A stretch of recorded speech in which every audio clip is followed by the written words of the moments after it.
গরমের ছুটিতে এবারে কোথাও যাওয়া হলো না রে। বাড়িতে বাবাকে কত করে বললাম একটু বেড়াতে নিয়ে যেতে, পড়াশুনোর দোহাই দিয়ে বাড়িতেই বসিয়ে রাখলো। না, ভালো লাগে না। আমারও একই কেস রে। স্কুলেও দেখ, গরমের ছুটি দেওয়া মানে কি? যদি এত হোমওয়ার্ক দিতে হয়, ছুটির পরেও ক্লাস টেস্ট শুরু হয়ে গেল। ঘুরতেই বা যাবো কখন? খেলাধুলোও বা করবো কখন? বাবা তো বলেই দিয়েছে এবারে পরীক্ষায় ভালো নম্বর না পেলে আর আস্ত রাখবে না। ঘুরতে যাবার বায়না করাতে আরো ক্ষেপে গেছে। জীবনে কোনো আনন্দ নেই বুঝলি আমাদের। পড়াশুনো করে স্কুলের স্যার থেকে শুরু করে বাড়ির মা বাবা মাথা খারাপ করে দিচ্ছে। এই জয়, এই সপ্তাহে স্কুলে শনি রবি দুদিন ছুটি আছে না আমাদের? হ্যাঁ আছে তো। এই দুদিন ছুটিতে তুই কোথাও ঘোরার প্ল্যান করছিস নাকি রে? সামনেই কিন্তু পরীক্ষা আমাদের, বলে দিলাম। পরীক্ষা তো কি, সে তো বছরের প্রায় সব মাসেই হচ্ছে, তাই বলে মজা করব না? আর শোন, বাবা মায়েরা যেন গুণাক্ষরেও জানতে না পারে। কি প্ল্যান করছিস বল তো তুই? গোপালপুরে আমার এক দুঃসম্পর্কের ঠাকুমার বাড়ি আছে। বাবা একবার নিয়ে গেছিল আমাকে, অনেক ছোট ছিলাম। জায়গাটা ঠিক মনে নেই, তবে চিনে নেব। শুধু হেড স্যারকে ম্যানেজ করতে হবে, বুঝলি? তুই নয় চিনে নিলি, তোর ঠাকুমার মনে থাকবে তোকে? না না, কোথাও যেতে হবে না। তারপরে গোপালপুরে গিয়ে আমরা বিপদে পড়ি আর কি। চিনতে পারবে না কেন? সব চিনতে পারবে, না পারলে চিনিয়ে দেব। আমারই তো ঠাকুমা রে। দেখ জয়, আর ব্যাগরা দিস না। শুনেছি ওই ঠাকুমার 3 কুলে কেউ নেই, তাই আমরা গেলে বাবা মা জানতেও পারবে না। যার ইচ্ছে আছে, কিন্তু আমার... আহ, আর কোনো কিন্তু নয়। আরে দেখবি, খুব মজা হবে। নাতি আর নাতির বন্ধু এসে দেখলে তো ঠাকুমা নিশ্চয়ই অনেক ভালো মন্দ রান্নাও করবে। তাহলে শনিবার গোপালপুরে তোর ঠাকুমার বাড়ি যাচ্ছি, তাই তো? একদম। কিরে জয়, কেমন লাগছে বল? ভালোই লাগছে। অনেকদিন পর ট্রেনে চললাম তো, তবে ভয়ও লাগছে। হেড স্যারকে কিছু জানিয়ে আসলাম না তো। তোর বেশি বেশি মিথ্যে না বললে কি আজকেরই মজাটা হতো? ঘুরতে যাচ্ছিস, ঘোরার ব্যাপারে ভাব। স্কুলের কথা মাথা থেকে বার কর তো। ঘুগনি খাবি? ঘুগনি? হ্যাঁ চল খাই। ও কাকু, এখানে এসো তো। 10 টাকা করে 2 জায়গায় ঘুগনি দাও তো। আচ্ছা রানা, আমরা তো গোপালপুরে নামবো, কিন্তু তারপর তোর ঠাকুমার বাড়ি চিনবো কি করে? তুই তো বললি তোর বাড়িটা ঠিক মনে নেই। তাতে কি, ঠাকুমার নাম তো মনে আছে, বেলা রানী। স্টেশনে নেমে বেলা রানীর নাম জিজ্ঞেস করলে নিশ্চয়ই কেউ না কেউ বলে দেবে। আরে গ্রামের সবাই সবাইকে চেনে। এ কি আর আমাদের শহরের মতো যে পাশের বাড়িতে আগুন লেগে গেলেও কেউ টের পায় না? সেটা ঠিক, কিন্তু এই রানা, তোর ঠাকুমা আদেও এই গ্রামে থাকেন তো? এই, এবার চুপ কর তো তুই, বড্ড বাজে বকছিস। বাইরেটা দেখ, কি সুন্দর সবুজ ক্ষেত। আর একটু, কটা স্টেশন পরেই গোপালপুর। হুম।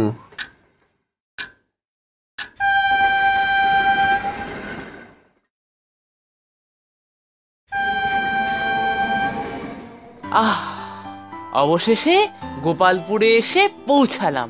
এবারে ঠাকুমার বাড়ি খুঁজে পাওয়ার পালা। ওই তো একটা মুদির দোকান, ওখানেই জিজ্ঞাসা কর একবার। চল। কাকু, এখানে আমার ঠাকুমা, মানে বেলা রানীর বাড়িটা কোন দিকে? বেলা রানী? কার কথা বলছো বলো তো তোমরা? চিনতে পারছেন না কাকু? বেলা রানী, ওর ঠাকুমা। কোথায় থাকে একবার বলুন না। এই গ্রামেই উনি থাকেন তো? থাম তো তুই। কাকু বেলা দেবী, ওনার 3 কুলে কেউ নেই। আমি ওনার দুঃসম্পর্কের নাতি, আর ও আমার বন্ধু জয়। ও, তোমরা মনে হয় বেলা খুড়ির কথা বলছো। তা তোমাদের তো আগে কখনো দেখিনি, নতুন নাকি? হ্যাঁ, অনেক ছোটবেলায় বাবার সাথে এসেছিলাম, তারপর আর আসা হয়নি। তা আপনি কি চেনেন ওনার বাড়ি? হ্যাঁ হ্যাঁ, চেনেন আপনি কাকু ওনার বাড়ি? জানি বই কি।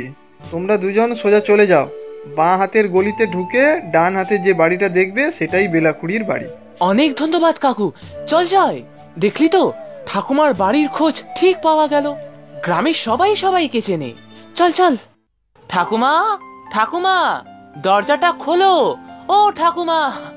কে এলো এখন আবার? ওই তো আওয়াজ দিচ্ছে রে। চিনতে পারবে তো তোকে? আমার খুব ভয় ভয় করছে। তোকে না বারণ করেছি বেশি কথা বলতে, তুই তোর ডিম কোথাকার। ওই তো ঠাকুমা দরজা খুলেছে। কেমন আছো ঠাকুমা? তোমরা কে গো বাছা? তোমাদের তো ঠিক চিনতে পারলাম না, আগে তো কখনো দেখিনি। এই খেয়েছে, যা ভেবেছিলাম ঠিক তাই। ঠাকুমা, আমার বাবার নাম বিনয়, আমি বিনয়ের ছেলে, রায়গঞ্জে থাকি। চলো চলো ভিতরে চলো, সব বলছি। বয়স হয়েছে তো, মনে থাকে না কিছু এখন। এসো, ভিতরে এসো। তবে বিনয় বলে আমার তো কাউকে মনে পড়ছে না। বাচ্চাদের অনেক তেষ্টা পেয়েছিল মনে হয়। হ্যাঁ ঠাকুমা, শরবতটা খুব ভালো হয়েছে, কত দূর থেকে এসেছি তো। সত্যি দারুণ স্বাদ। এবারে বলো তো বাচ্চারা, তোমরা কারা?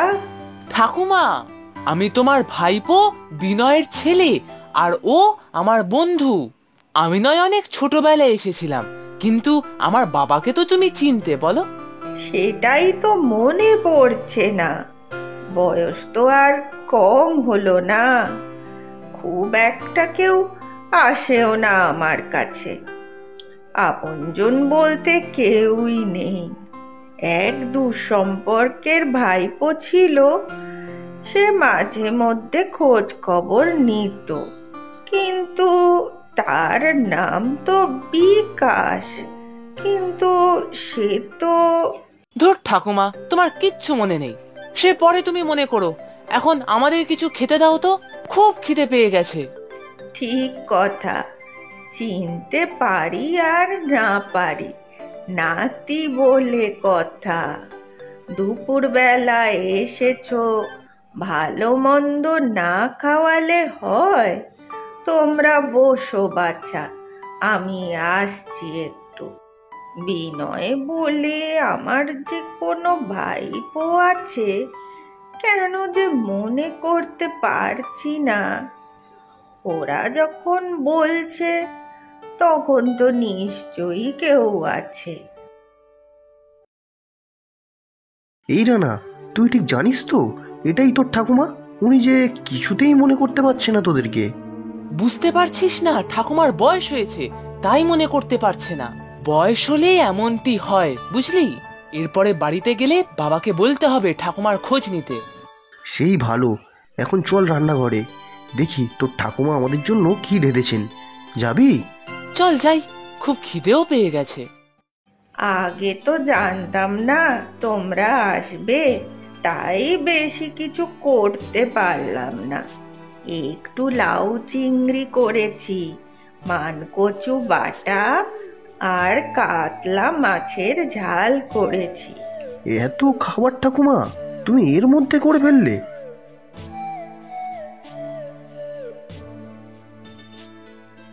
আহ, দারুণ হয়েছে ঠাকুমা মানকচু বাটাটা। হোস্টেলের সেই পাতলা ডাল আর ঢেঁড়স আর পটল ভাজা খেয়ে খেয়ে মুখ পচে গিয়েছিল। সত্যি ঠাকুমা, অপূর্ব হয়েছে সব রান্না, মন ভরে গেল একেবারে। দেখলি তো জয়, তুই আসতেই চাইছিলিস না। এখানে না আসলে ঠাকুমার হাতের রান্নার স্বাদ পেতিস। তোমাদের ভালো লেগেছে, তাতেই আমার শান্তি।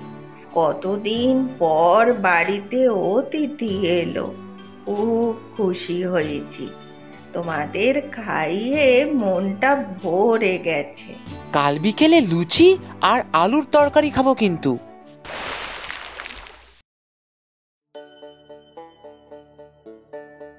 দাও ঠাকুমা, আমি জল তুলে দিচ্ছি।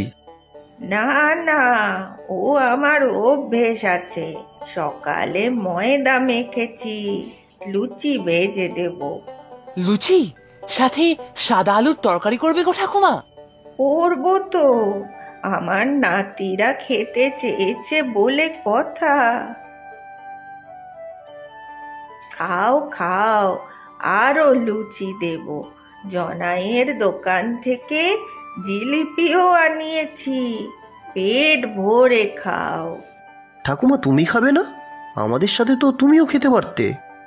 আমি এখন খেলে হবে? কত কাজ পড়ে আছে। জয় তো ঠিকই বলেছে। আচ্ছা ঠাকুমা, তোমার একা থাকতে কষ্ট হয় না এখানে? কষ্ট তো হয় বাছা, কিন্তু কি করব, তিন কুলে আমার কেউই নেই।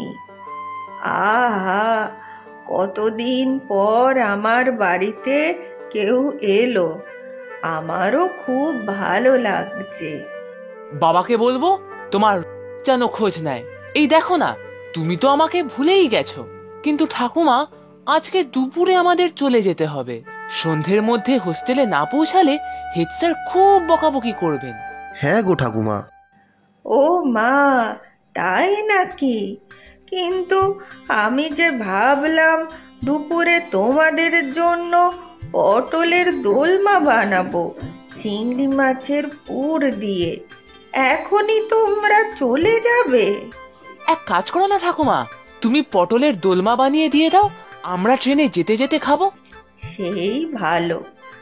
আবার আসবে কিন্তু, সাবধানে যেও বাছা।